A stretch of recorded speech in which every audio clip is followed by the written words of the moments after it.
You are listening to the Birth Bruja podcast, episode 7, Loss and Grief series, part 3. Impata nawaje chichoze maya eche kuena. Impata nawaje chichoze maya eche kuena. Impata nawaje chichoze maya eche kuena. Impata nawaje chichoze maya eche kuena. Impata nawaje chichoze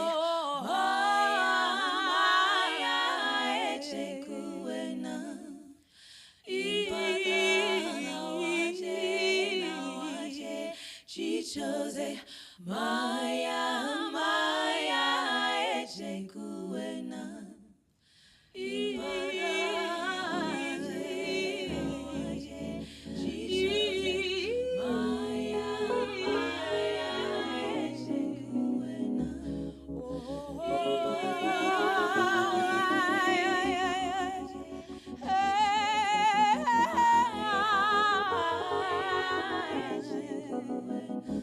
Call upon the name of the Most High, Mountain Eagle Woman, Grandma Carrie, and my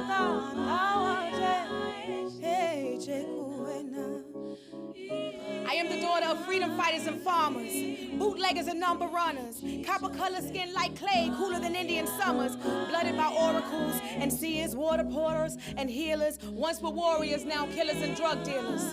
Mississippi, Choctaw Creek, but raised in Baltimore, so my vernacular from the streets, we move carefully. My pack of wolves, they care for me prayerfully. You'll only lose a limb fooling with them. I am the product of a gypsy and a kingpin. I exist somewhere between Egypt and Sing Sing, born to be a revolutionary since a wee thing. Rebellion in the memory of the memories I was drinking. I am the product of prayers and potions and heartbreak and devotion. I come from gorgeous women who cut and shoot and don't say sorry later. Short-tempered, easily provoked. They possess spirits, conjure worlds, see the future, clutch they pearls, stay hella woke. Enchantment, birth and raise babies, yup, lots of them. And living room floors with no doctors or Western medicine. They carry water, talk to God, wash their hair up in the clouds. Cause they cool like that, and we strong like that. We cry silently, caressing our disappointments, tucking the hurt deep down inside of our ovaries for safekeeping, of course, until the next girl was born. Heart was broken before I ever cut the cord. I was raised under the floorboards, the ones America likes to forget about. The ones on which you built your little pretty white house. Yeah, the ones on the prairies, the ones I'm talking about. Children torn from mothers by colonizers' orders, long before America ever had borders. Native babies stolen at tender ages, shipped to the West Indies to slavery. This is America. Don't get you slipping, no. We be the people you call low lives, dangerous, hood rats, wild, Indians, colored, incorrigible, untamed, savages, gangsters, niggas, go-getters, super predators, go figure, do for self, kings, queens, gods, master teachers, alchemists, Africans, natives, and bondage, but my spirit free. I was born to bring more light into the world. That's why you see so much fight in your girl, because God's work is so gangster. And I got so much more to be thankful for. I am red clay, dirt roads, ashe, tobacco field, prayer ties, sweet grass, peyote. I survived the trail of tears and slavery. This here is what you call unmatched bravery. And if you want this blessing on your stages, it ain't all about the money, but baby, you gonna have to pay me. Say we call it reparations. See, I learned to sing not in school, but in ways you wouldn't understand. See, singing wasn't about songs, it was about sound and the laying on of hands. I watched my grandmother pour pain from the aching bodies of sobbing grown men with a sound that started in her pit, escaped her lips, and made them whole again. We black Indian. This red and brown blood, it runs so deep. This ceremony, this sacrifice is nothing you could ever teach. lest you crawl back into the deep black womb of the healing lodge to rebirth yourself brand new and learn that we are just spiritual beings having a human experience and nothing else is ever true. We are spiritual beings having a human experience and nothing else is ever true.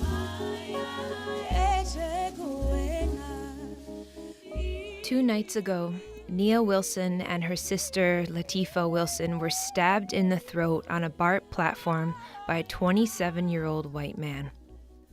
18-year-old Nia died screaming her sister's name. 26-year-old Latifah survived and is in critical condition. 2 young black women were attacked because a white man thought he could get away with it. He thought he could get away with it not because he's mentally ill, but because we live in a society where it is clear whose lives are valued and whose are not. Cops are being called because black people have the audacity to be black, and somewhere a white person doesn't want them. Cops are being called on black folks doing their jobs, spending time with their families, celebrating their faith through song, taking their kids to their community pool. Black and brown folks continue to get shot by police and armed white civilians who hide behind racist legislation. Thousands of families crossing the southern U.S. border are torn apart and kept in internment camps, only to be irreparably harmed by violence, rape, illness, and neglect. Trans men and women are brutally murdered at shocking rates, and the nation barely bats an eye. All of these stories and countless more reveal the same thing to us again and again. We, as a nation, devalue black lives, brown lives, female lives, queer and trans lives, immigrant lives. We've been so desensitized to the violence perpetuated by systemic oppression that we perceive it as business as usual. Indian spiritual philosopher Jiddu Krishnamurti said, "It is no measure of health to be well-adjusted to a profoundly sick society." I challenge you, dear listeners, to consider how well-adjusted you've become. This isn't a moment of blame, but rather a call to action, to wake up, to educate ourselves, to share resources, to build resources, to take action. Birthwork does not exist within a vacuum. Whether we are conscious of it or not, systemic violence is present in every realm of our work, in the culture of our local medical institutions, in the rates of maternal mortality and morbidity, in the lived experiences of violence that exist within our clients and within their communities, in the lived experiences of violence that exist within our own bodies, minds, and hearts. This is why it is crucial that we continue to show up to challenging spaces, to challenging conversations, to feeling uncomfortable. This is our chance to deepen our practice of birthwork as an embodiment of empowerment, healing, and collective liberation. To better hold our clients is to better hold our communities. To better hold our communities is to better hold our clients. Throughout this month's series on loss and grief, we've talked a lot about the correlation between collective suffering and the individual experience. Part 1 helped us understand this topic on a foundational level. Part 2 brought it home through storytelling. And today's Part 3 will continue to weave it more specifically into birthwork. All the episodes are sprinkled with helpful information that offers suggestions, perspective, and nuance. However, this episode with birthworker Elena Aurora is full of practical tips on how to best support your client in the immediate moment of need and how to best support yourself. So that being said, please join me in taking a deep breath. Pause, get a glass of water if you need it. And here we dive into Part 3 of the Loss and Grief series with birthworker Elena Aurora. Extending big welcome to Elena Aurora, a co-founder of a Roots of Labor Birth Collective. Thank you so much for being here today. Yeah, thank you for having me. Jumping right in, because today's topic is going to be really really wide. Where are your people from? What are you up to these days? Yeah. Where are my people from? Recently, as a mixed race person, I recently found a solid way to answer that question, or what feels solid. So here we go. Here it comes. Yeah, my ancestry. I come from indigenous people in Peru, as well as a lot of Spanish influence through the colonizers.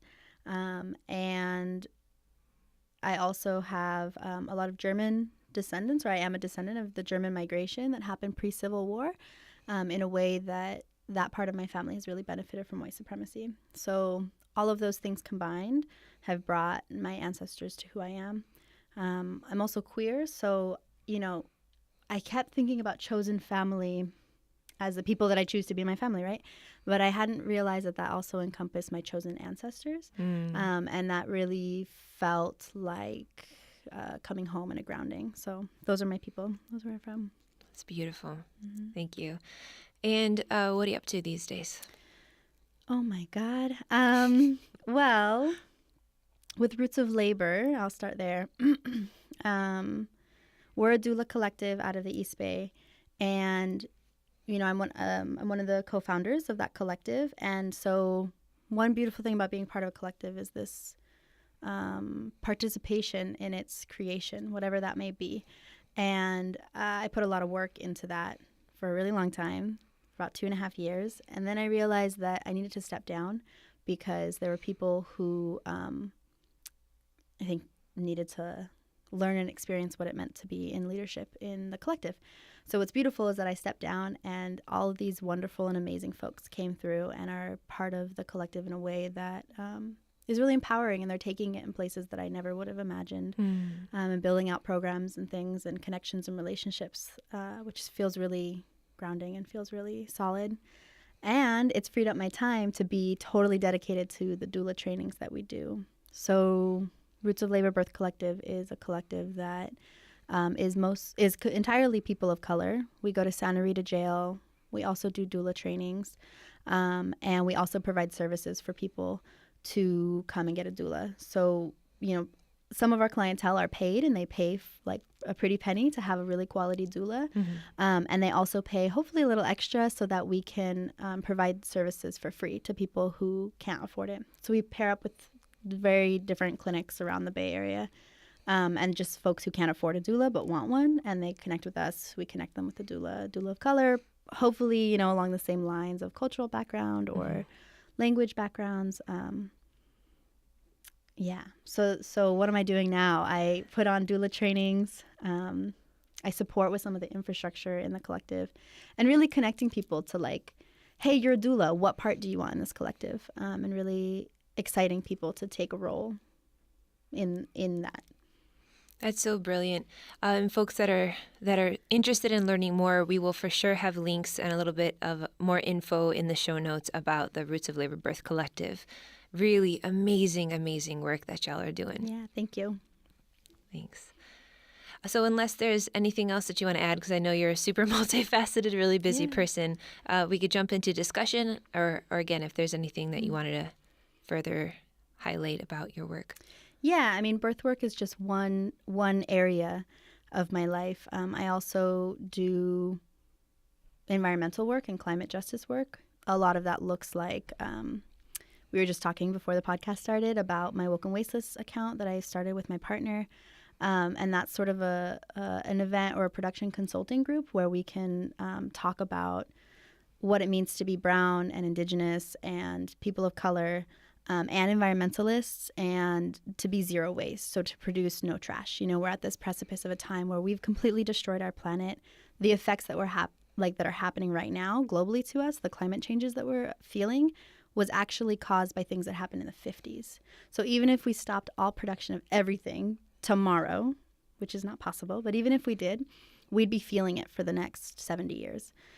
So, really being an environmentalist and being a climate worker really changed my perspective as a birth worker, because we're ushering in all these beautiful children into the world and these beautiful spirits who are coming now at this political time and this environmental time, and they're coming here for a reason, to teach us about how to manage ourselves and manage our homes.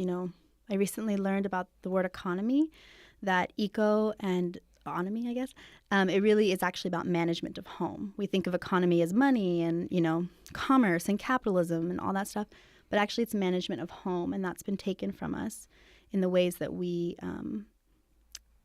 and put capitalism in its place. So I see it like parallels along birthwork, the way that our traditions have been taken from us, and our management of home, our bodies, our wombs, have also been taken from us. And so, I'm thank you for asking, because I can't really introduce one without the other. Like, they're all a part of the same work that I do. I really, really appreciate you sharing. Well, first off, the work that you do. I really appreciate the work that you do and all of the levels that I'm still learning about. And I really appreciate you starting off our conversation in this way, because it is entirely interchangeable. It is not it is not possible to compartmentalize, just our birth work or just our realm within the hospital, and that be that. And so much of what I'm really trying to cultivate with this podcast is comfortability. Actually, no. I don't want anyone to be comfortable. I want them to be more courageous with feeling uncomfortable. I want folks to practice more of fluid ways of understanding, so that we can simultaneously see the bigger picture, all the interconnectivity between how we treat birthing folks' bodies versus how we treat the environment. Totally. Right? For one big example. Totally. Two, so folks who can hold that big width, and then also being able to single it down to that person in front of us in this moment in time, right? That very intricate moment by moment. I feel like that as birth workers, the more I'm in this realm, the more I realize, the symbolism. Birth is not just literally the birth of a human being, but it's the rebirth of self again and again, the rebirth of community and so forth. And so, anyways, really appreciate you. And that being said, if you're all right, if we can just go ahead and jump in. Yeah, go for it. Okay. So the first question's a big one. And again, as we kind of talked beforehand, feel free to talk really upfront and really truthfully. A lot of the folks that listen already have basic understandings of systemic oppression and racism and all the challenging stuff to experience to talk about for the first time. Cool. How do you, in your experience, witness loss and grief manifest within the communities that you serve? Loss and grief. I mean, it's a part of who we are. Loss and grief is something that I recently heard somebody share a story about their lives, and they explained that their family didn't teach them about relationships, but they did teach them about, school and art and math and all these amazing things that are also important. So when I think about grief and loss, those are part of the human experience that we don't get taught about, right? Just like we don't get taught how to have a healthy relationship or how to speak your truth. Some people get taught that, but not everybody. So what was your question? How it affects my clients? Or sorry. In what ways do you see it manifest in the folks that you serve? Oh, yeah. So I mean, it comes up in everything, whether it's actually losing a child or the grief that you didn't have the birth that you wanted. That's a really common one, especially with the medical system and or home births that have to be transferred. And just that, whatever your expectation is of the birth that you're going into or this life change and transition that you're going into, there's no possible way for you to know what that's going to look like ahead of time. And so you're working through that grief and that loss while maybe your cervix is opening or while, your mother-in-law is over and it's driving you nuts and you're in labor, So these little experiences that really drastically shape how my clients are in their moment, they have to alter and shift. I've often heard that like young people in teen pregnancies, they actually shift faster. They're more adaptive. Because they have less expectations. They're like, whatever, I'm just having this baby, and that's a really beautiful thing to allow people to hold. And I think that that's kind of a doula's job too, or a birth worker's job, is to hold that things are going to come up and you're going to have like a process around it and or you're not. And we're here to hold whatever happens for our clients and for their families. Yeah. So this next question, I know it depends on the relationship with that specific client, but I also know it can be sort of a culture. And so I'm curious, for some folks, the waves of grief and loss are almost immediate. And typically speaking, the post-birth visits that I and my team do are within ideally 2 weeks, first week, second week, and then maybe at the latest 4 weeks. So as I mentioned, some people, right, it's almost immediate. And then other folks, it's like when the dust settles a little bit, then they're having that spaciousness to reflect and to see the ways that they were treated, that in the moment they just tolerated, and then all of a sudden they were able to identify as disrespectful or, right, like violence, even institutional violence. In your collective or in your experience, how do you, as a doula, how do you handle or how do you provide support to someone after birth? Yeah. Ooh. Well, as you were sharing, I think about how we're not given the space and the time to process at all. Like, we live in capitalism. We don't have time to grocery shop. We don't have time to be zero waste. We don't have time to have one-on-one and intimate connections with people unless we make the time. And so to process grief and loss, it's the same thing.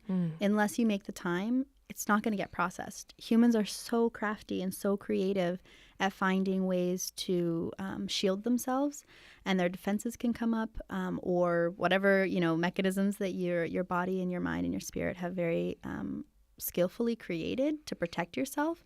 But it just means that these grief and loss are hidden behind walls and walls of stuff, whatever that could be for each person. So again, I think the doula, one thing I like to do after a birth is to speak on or just hear the client's birth story, right? Because sometimes they don't have the time to say it, but it's the first rendition of what actually happened, good or bad, and people speaking their truths and speaking their stories are so, so important to their own internal process, but also to their learning and understanding. I'm going to stray a little bit and tell a story. All good. A year ago, last summer, I was in Riverside, California, and I did a doula training down there. And it was really small. Actually, it was medium size. It wasn't that small. And we had hired someone. Her name's Rocio Navarro. Shout out to Rocio. Hey. She does water healing workshops. And, I can't remember, her and I connected kind of haphazardly. And she and I decided that she would come to the doula training and do a water healing session with all of us. By dumb luck, we happened to be in the person's house that we were in happened to have a saltwater outdoor pool. Wow. So the universe was totally go for it, and so we did, and we had this really beautiful water healing session. And in it, my intention was to call out to my placenta, to learn about my placenta. In other lives, I guess, I used to do a lot of placenta work. And I had realized that there was a lot of spiritual work around my placenta that I hadn't processed, right? I was a C-section baby, and my placenta, to the best of my knowledge, was incinerated. So I thought, I'm going to use this session and this time to call out to my placenta. So, that in itself is totally a psychedelic story. But you're in this water and your eyes are closed and you're feeling time and space, and memories are coming up in your muscles that are being activated and released. And so I think what I experienced was my C-section. I actually experienced the feelings of being released from the womb and taken out. And I remember feeling this chaos of something that had happened. Talking about grief and loss, I don't know. I really do more in the loss of my placenta. I don't know what happened to it. And I remember feeling these feelings of darkness and chaos and feeling really lonely. And right at the end of my session, we had the rest of the team would come up after you have your water session, and everyone would step in and grab you. And so I was in this moment of internal sadness and loneliness, and feeling God, how am I going to do this, right? Because I was really pouring myself into this work. And at the exact moment, 10 or 15 people walk up around me and grab me out of the water. And it was totally mind-blowing, totally affirming. The universe had me. These specific people had me. And they're people who I still work with today and build with. And just a few weeks ago, I started unpacking my relationship with my mother. We have a really good relationship in general, but there's just, stuff that comes up. And I realized that my healing in terms of what had happened at my birth and what had happened over the course, the 29 years that I've been alive. And what's currently happening with my mom are continuing to unfold. So, talk about grief and loss. These are things that I learned as a 3-year-old of how to protect myself. And I'm working through them at 29. So when it happens to someone who's in a birth, they're in this place where cosmically everything is open, right? Things that are happening to them, they don't just happen to their body, they're happening to their spirit and their soul. So in the postpartum time, 2 weeks, 3 weeks, 6 weeks, that's just not enough time. People will be processing their births for the rest of their lives if given the opportunity. I have friends and clients who I've started to work with, and it became really clear to me early on that even though their kids are 19, 20 years old, we need to go back and process their birth. Or same thing with abortions. People who had abortions, even very powerful stories, you start asking questions and, with their consent. And they're like, I haven't processed this actually. I don't know how I feel about XYZ or whatever. And so these times that our wombs are open and people are going in literally, or babies are coming out literally, is a really powerful time for us to actually work through a bunch of stuff. One more thing I'll say is that I've seen second-time parents give birth and they've healed from sexual trauma, they've healed from previous birth experiences, they've healed from domestic violence. All kinds of different healing can happen during births and abortions really, but can happen during this time when our womb spaces are open. It can also happen, once a month when people shed their linings and shed their previous experiences. So I forgot what the question was. Oh my gosh. But it's all part of it. Fuck that question. So much. Okay, drawing it back. First off, I just, really appreciate you. You're talking about ceremony. There's an article that's floating around on Facebook that's saying, instead of baby showers, we should be having postpartum showers. And I like that concept of gathering, right? Create cultivation of community, and particularly among women, storytelling, and a lot of times we don't talk about our bodies unless we're in very specific situations such as that. And so, A, I thought that was pretty fantastic, and B, the power, I just imagine if it was social, if it was norm for folks to not only have that, but to have the anticipation of bringing in someone who is a circle holder, who is a a leader of a ceremony, someone who has that experience to create that container. Because there's a lot of potential, and let's be honest, we're humans, and there's also a lot of wounding that happens within families and communities. So that made me really excited, and I thank you for sharing that really beautiful story about your own experience in the pool, because that just fed that piece of my heart. And then additionally, I just had it. Additionally, I really appreciated your talking about the cosmic experience. Cosmic experience meaning how profound and significant it is on all realms of our being.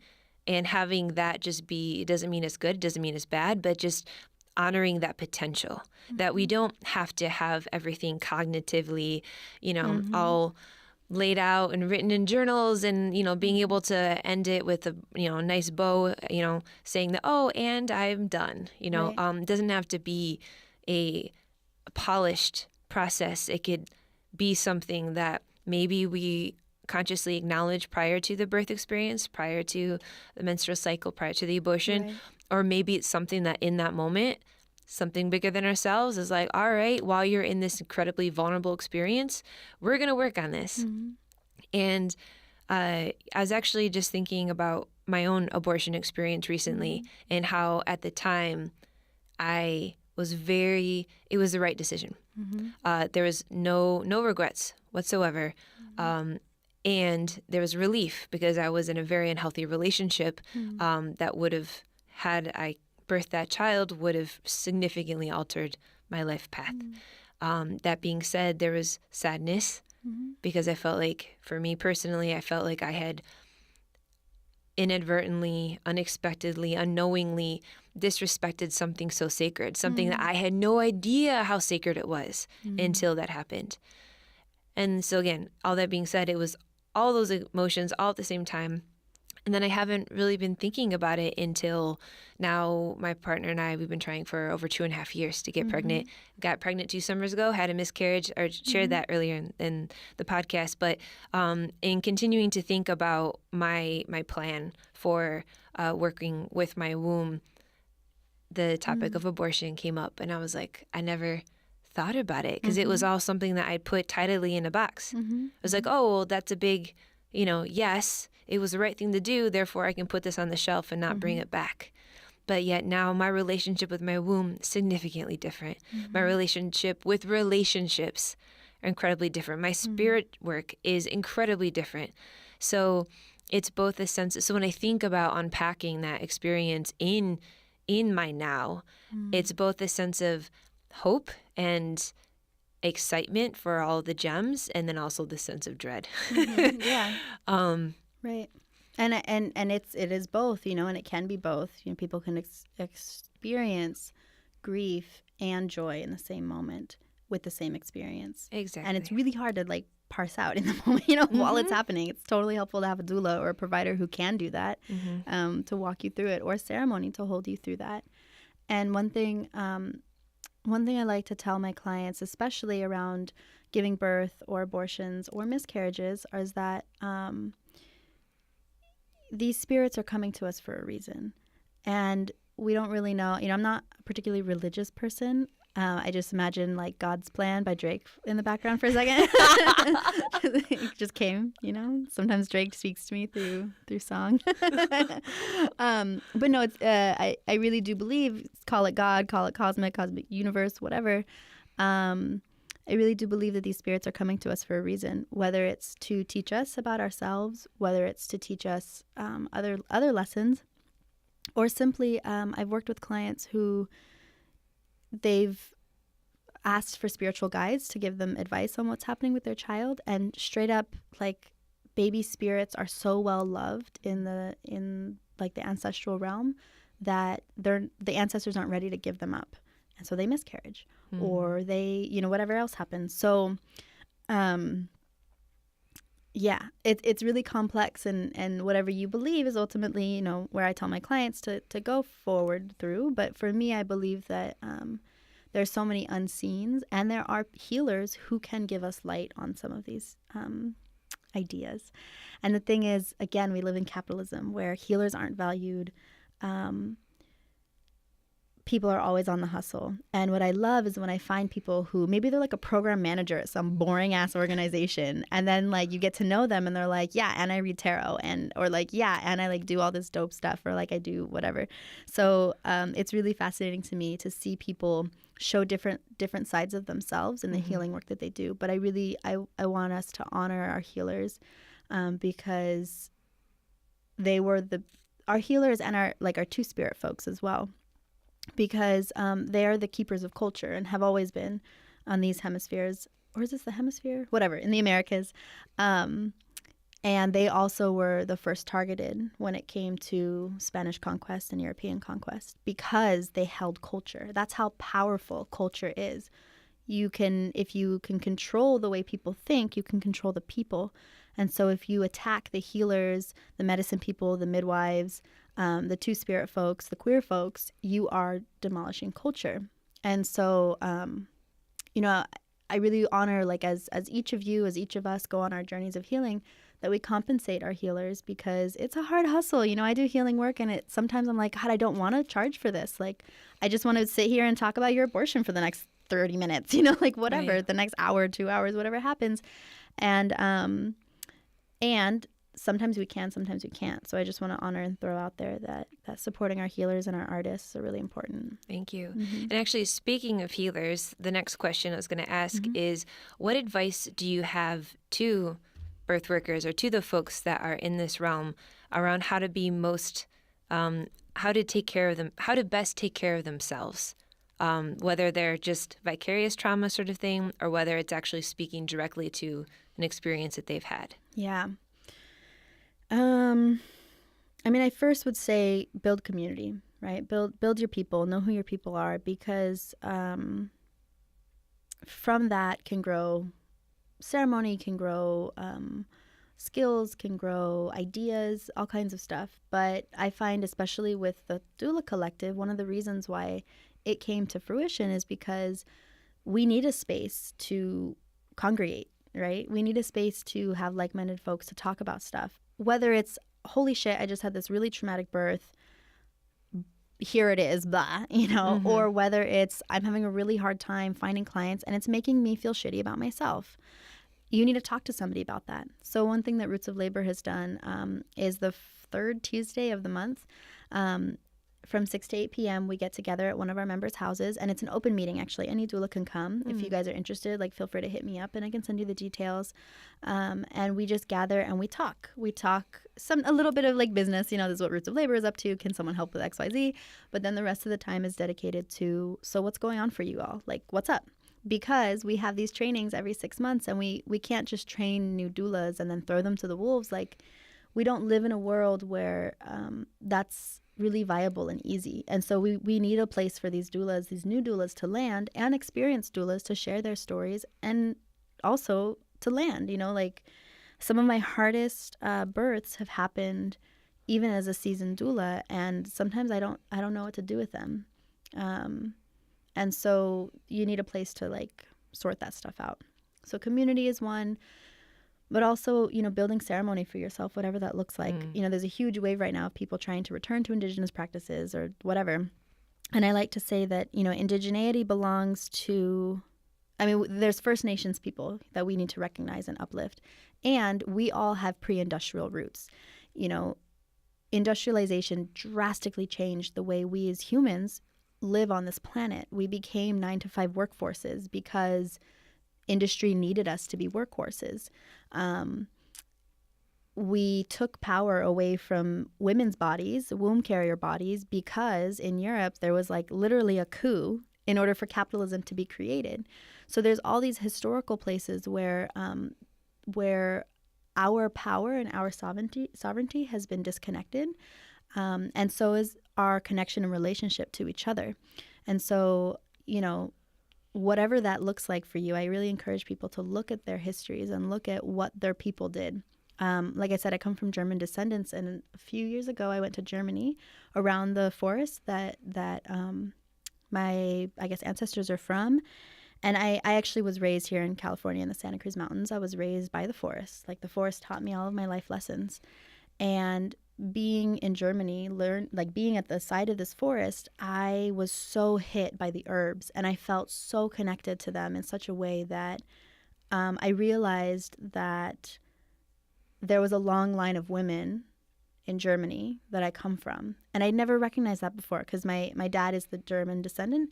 So I always think of it as his last name and, tracing the family tree in that very European patriarchal way. But actually there was this very vibrant and alive way of being that I knew had to do with healing. And anyways, that has left me to learn and understand a lot more about what that history has been and their migration to the United States and what that has looked like. But really, pre-industrial age, we all have it, and we all have these healing traditions, which is why I love working with herbs. I love working with people who love to work with herbs. I myself am not an herbalist, but our plant allies inform me every day, and I really honor people who take the time to learn herbs or to learn a craft like that. Yeah. Mm-hmm. I think in the Bay Area, it's easier to find folks that are already have such a relationship or even a language to talk about the desire for such a relationship.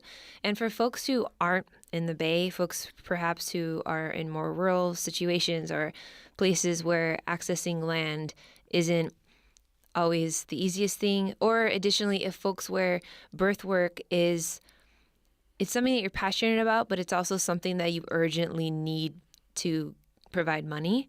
I think sometimes it's really easy to put everything in the professional box to justify it, right? It's oh, this is why I'm spending so much energy, so much money on trainings is because this is my profession. Right. And I think one of the things I really love about you is you're such a strong embodiment of of something bigger and greater and very tangible still, which is the cultivation of wellness, of presence. So you don't have to be a witchy woo in order to have ceremony. It could be taking a shower after each birth. It could be washing your hands or putting water over your face. Maybe it's a blessing, especially if you already have some sort of religious background in that realm. And also we encourage folks to just explore. Maybe it's the slow, sensuous eating of fresh fruit when you come back, where all you're trying to do before anything else is just enjoy and taste as much as you can taste. Totally. That's just one way. It's just returning to yourself. Yeah, it's funny because it's been a long time since I took a birth, and you're reminding me that when I came home, like, I would want burrito, shower, and a nap. Like, that's all I care about when I come home. That's totally ceremony. Burrito, shower, and sleep.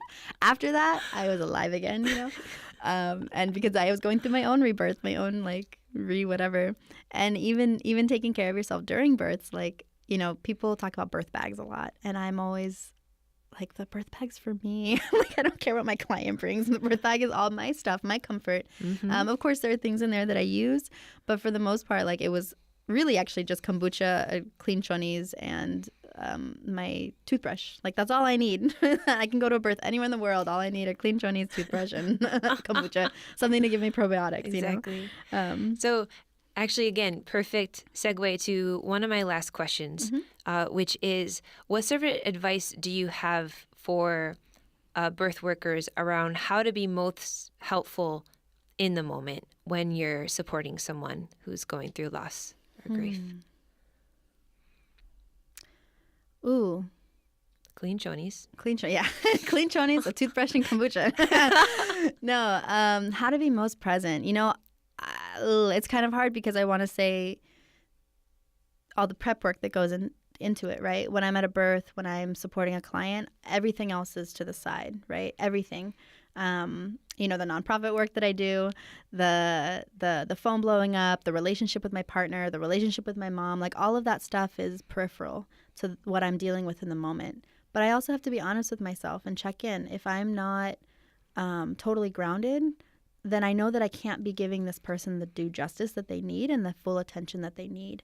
And so what I've learned after doing this for years is that fluctuates, that my capacity changes based on my emotional well-being, based on what I have going on, based on if I got in a fight with somebody that I care about, or, excuse me. I live in West Oakland, where we still have shootings that happen a lot, and different forms of violence that are happening to our communities at all times.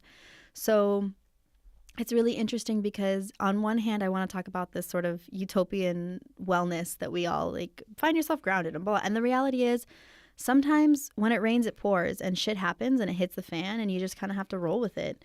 And so, I really hold sacred to the recharging that I do. I'm a planner. I'm very, left-brained, where I like to I have a lot of Capricorn in my chart. I really want to be organized and categorized. And I have retreats for my life so that I can plan out what I need to do in the next couple of times. And I know that not everybody works that way, or not everybody wants to work that way. And so I really, when I can, I'll take a self-care day. One beautiful thing that the Doula Collective sort of did organically was that some folks were like, hey, I really need a spa day. And every couple of months, it doesn't happen regularly, it happens sort of spontaneously. Folks are like, yeah, and they go down to this Korean spa in San Leandro for the day, and there's just a bunch of doulas with cucumbers on their eyes or something, just kicking it in the spa, because we all need to recharge. Yeah. And again, it comes back to community, because if I'm feeling super exhausted by this client and feeling super alone because I don't have anyone else to back me up, that I'm going to burn out really quickly. A lot of times our doulas actually take clients in pairs, right? So when one client is taking up a lot of energy or taking up a lot of space, or this doula's mental space, they actually have a buddy to do it with them, which isn't everybody's style, but it's a way to try it. And we have WhatsApp groups where we can talk to folks and just ask hey, this person is talking about, a previous miscarriage or previous stillbirth. what the hell do I say? And we're over here texting, being like, well, try this, try, and so it's that community support that's really important. But really, trying to stay present in the moment and staying grounded in the moment. And I think a big part of it is like trusting yourself, that you will know what to say.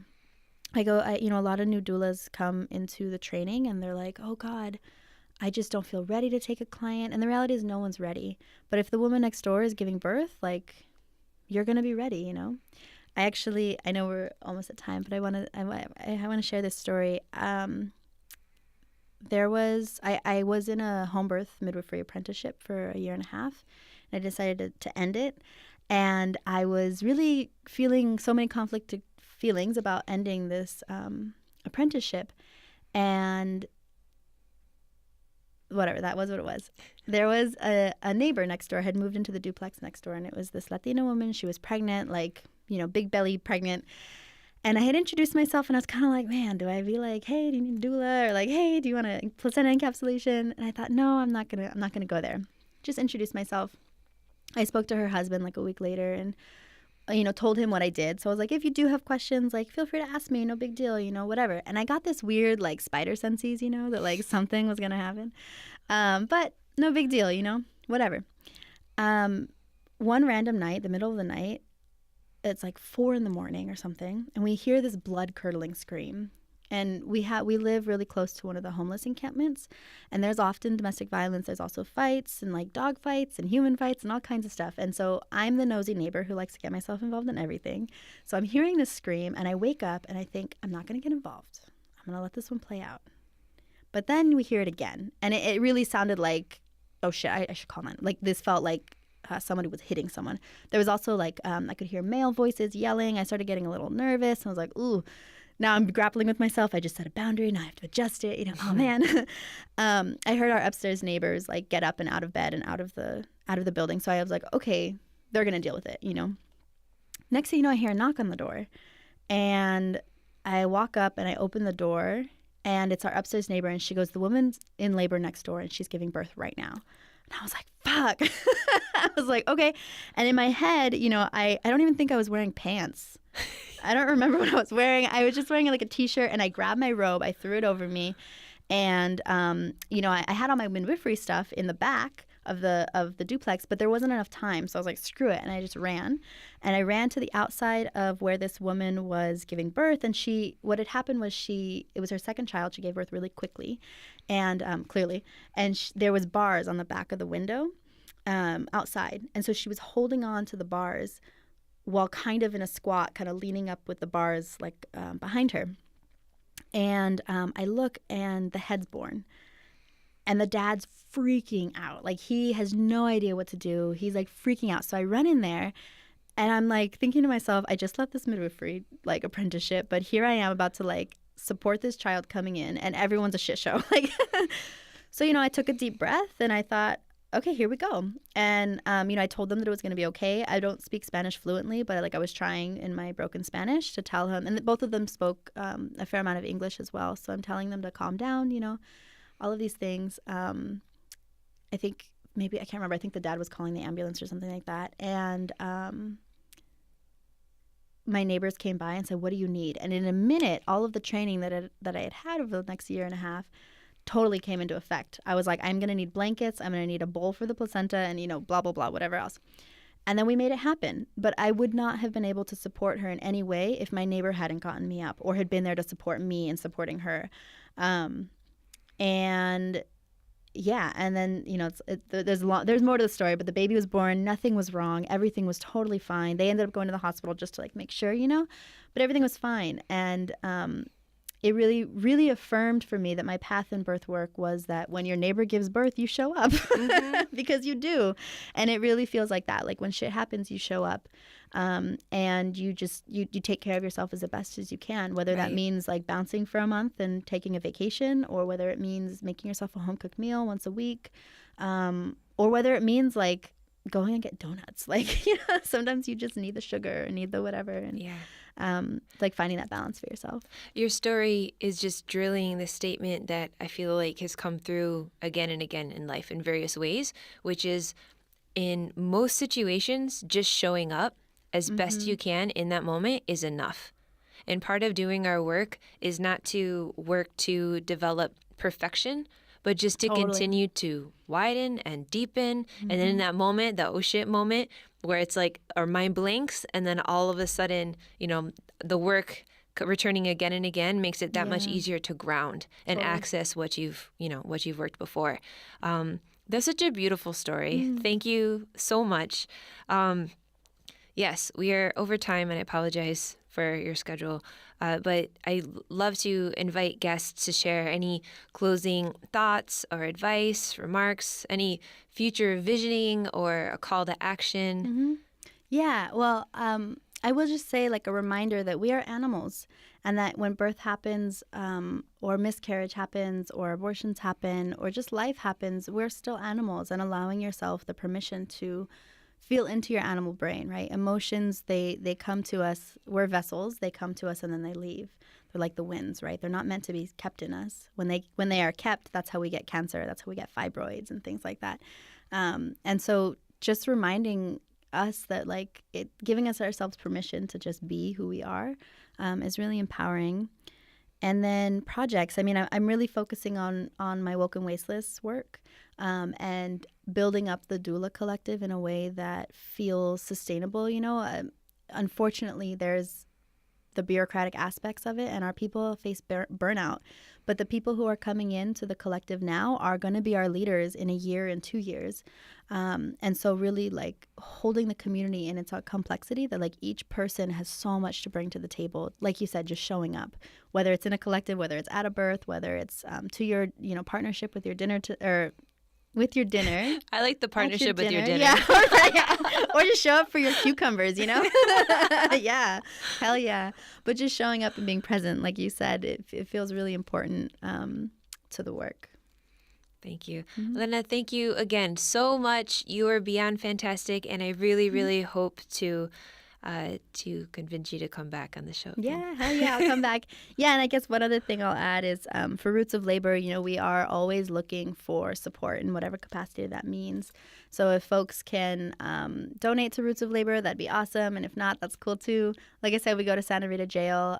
We also provide doula services to folks who can't otherwise afford it. And sometimes we're just throwing on events and we need a venue, or we need the catering or whatever. One time we had an event and somebody just dropped off like a ton of vegetables, like lettuce that they had from like a farmer's market that they didn't they weren't going to use it. And it was so awesome that all these pregnant people walked through and we were like, here, have a head of lettuce, like organic lettuce. So anything that can help is awesome. That's awesome. Or even printing. Sometimes the Rape Crisis Center will have like a legal organization be like, hey, totally, we got a new printer. Do you guys want some brochures printed? Yeah. Like, yes. Hell yeah. We often need translation services. We need a lot of infrastructure support and financial support, but that's my organizational brain. Thank you. Coming out right now. But those are all things that we need.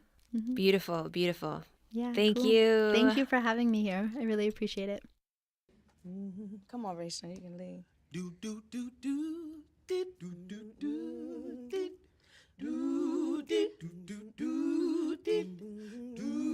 Remember back in the boogie when Cash used to harmonize like this?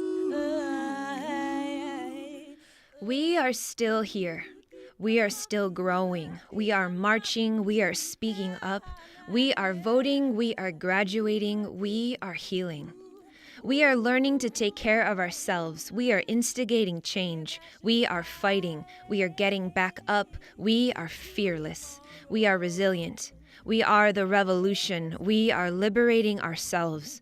We are taking up space. This is a testament to the resilience that makes up who we are as a people. No nos rajamos. We believe in Si Se Puede. Yes, we can, and yes, we will.